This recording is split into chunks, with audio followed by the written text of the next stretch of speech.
you doing? When I was about 9 years old, I had my first paranormal experience.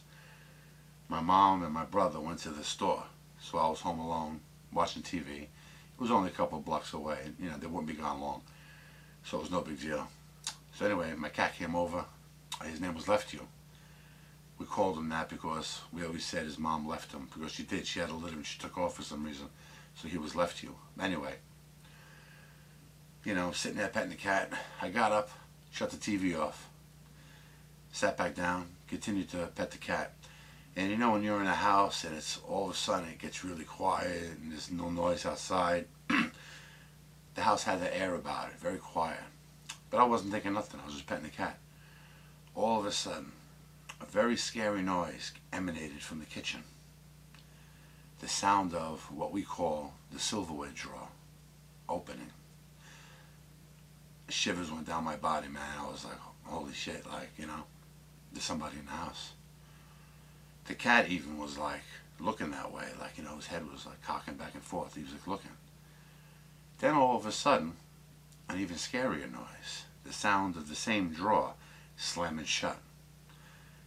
You know, that penetrated my heart. I was like horrified. Okay?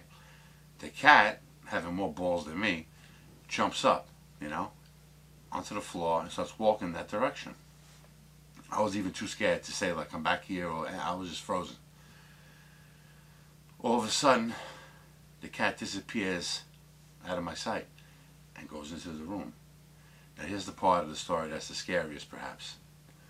All of a sudden, the cat comes flying out about 3 or 4 feet off the ground, facing the wrong way, not like he jumped, as if somebody threw him, or tossed him, I'll say. Nobody threw him like a baseball. More like they had him like this, around the waist, and they went like this with him, gently. He came like floating out. Landed on his feet, took off back towards me, and where I was sitting is the bottom of the stairs going upstairs. We had a small table with like a cloth on it, you know? Ran under there. Now, I never ever, before that or since then, saw that cat get scared and hide under something to, you know, avoid being captured or whatever. I'm horrified now. Now it's like, you know, I know in my heart and my mind there's a burglar in the house. Okay, I don't know what's going to happen next. I remember gathering up the courage. On the coffee table in front of me was a candy dish with like a glass lid on it. It was a big, heavy glass lid. I grabbed it and I sat back down and I'm looking, like I was going to defend myself, you know. But anyway, nothing came out. I'm looking. I don't see nothing. But all of a sudden, my eyes, I started really focusing on the china closet, and I could see it perfectly from where I am. And the china closet, the reflection off the china closet would have been in the kitchen. But I'm just looking at the china closet now, and all of a sudden, I see a man looking back at me in the reflection. Okay, remember, it was a reflection. It wasn't directly, well, I didn't see this person directly. The man is standing like this and going like this. To me, he was trying to say no. And I distinctly remember the shirt he had on was stripes going across. Very, very thin stripes. Like I said, it was reflection. If I had to guess, I would have said black and white stripes. All the way down. Okay. I'm horrified beyond belief. Petrified. I started crying. Okay, real like tears like down my face. It wasn't blubbering though. I was kind of be quiet too, you know. It had to be like, it seemed like forever, but it was probably only a minute or two later. I heard the front door. It was my mom and my brother coming back. As they came in, I leapt off the couch, with candy dish lid still in hand, towards them. Get out of the house, get out of the house, I'm screaming. There's a burglar in the house, the burglar in the house. We all run out of the house. I think my mom was probably the last one out. She shuts the door behind us. We're all panicking, you know, thanks to me. So we knocked on the next door, the neighbor. Her name was Geraldine at the time. You know, she lived there at the time. She don't live there no more. But anyway, we told her, we gave her a number. My mother knew the number where my father was. Called this number. Sure enough, 5 minutes later, my father shows up with like 3 of his friends. And a couple of them got baseball bats, right? We're in front of the house. Remember, we were standing in front of the house the whole time. They go in the house. They emerged maybe not even 10 minutes later. Um, every single door, every single window was locked from the inside. And the only door they could have got out in the back, we have one of those, at the time they called it a Godzilla bolt, but I'm not sure if this is probably a cross bolt, what they're called. So they're looking at me like I'm crazy, like I made up a story about a burglar. But in my mind, that story went from the burglar in the house story to there's a ghost in the house story, you know? And I've told the story many times since then, and it's a pretty cool story.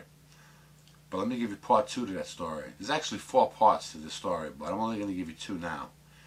But this was years later, and I went to a Catholic private, grammar school, and they were having something called a penny sale, and they gave each of the kids, like I said, this is like 3 years later, pamphlets or flyers to go around advertising for this thing, and each team was given a different area to go deliver these things to. So me and my father dropped us off. Me and my brother are going. He's on one side of the street, I'm on the other, and we're putting these flyers on all the houses, And he said he'd be back at a certain time to get us. So we were done now. Maybe it's like an hour or so later, whatever. Sure enough, my father shows up. We get in the car. My brother sat in the front. I'm in the back seat. Had to go. We're talking this and that. Now remember, it's important I tell this part of the story because I wasn't thinking nothing about nothing. Okay, I was just going about my business. All of a sudden, I'm looking around. I go like this. Across the street, on one of the corners, is that same person. This time, not saying no. Same outfit, same everything. And just smiling. And looking at me. What I noticed now, this time, was that this person had very, very, I would say, large eyes. Like you look at the average human being, they have their eyes are a certain size. This person clearly had larger eyes. And that was something that terrified me when I saw the reflection the first time, but it really didn't hit on me. Seeing it in a reflection. But now I was seeing this, whatever, ghost, dead on, okay. I start yelling, oh my God, look, look, look, look. And I took my eyes off him for a second.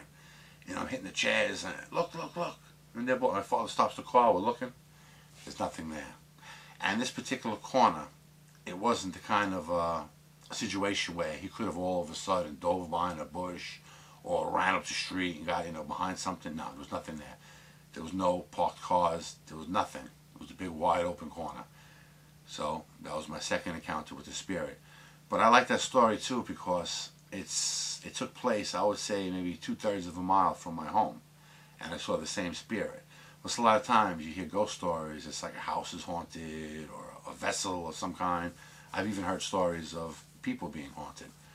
But this was weird because this was like, I guess the next neighborhood over, and I saw the same spirit.